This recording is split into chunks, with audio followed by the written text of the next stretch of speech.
नमस्कार मंडळी, कसे आहात? गणपती बाप्पा आलेले आहेत आणि मोदक घरी होणार नाही असं कधी होईल का?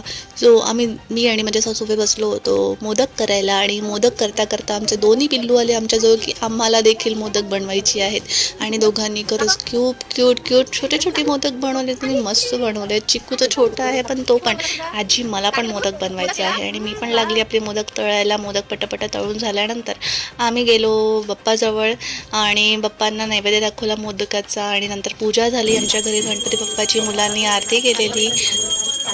संध्याकाळी आम्ही गेलेलो दक्षिणामूर्ती गणपतीचं दर्शन घेण्यासाठी आणि तिथे सगळ्यात मोठा सरप्राईज माझ्यासाठी होतं की तिथे अभंग रिपोस्ट हा बँड आलेला होता आणि माझ्यासाठी खूप मोठी गोष्ट आहे की मी त्यांना लाईव्ह बघते आहे. कारण म्हणजे माझा खूप खूप फेवरेट बँड आहे तो. तिथून निघालो आणि गेलेलो जरी पटकेला. तिथे क्यूटचा गणपती बसवलेला होता. आमच्यासोबत यांचे कलिग होते, त्यांच्या वाईफ होत्या आणि चिकूची बेस्ट फ्रेंड वेदूसुद्धा होती. तर व्हिडिओ कसा वाटला नक्की सांगा.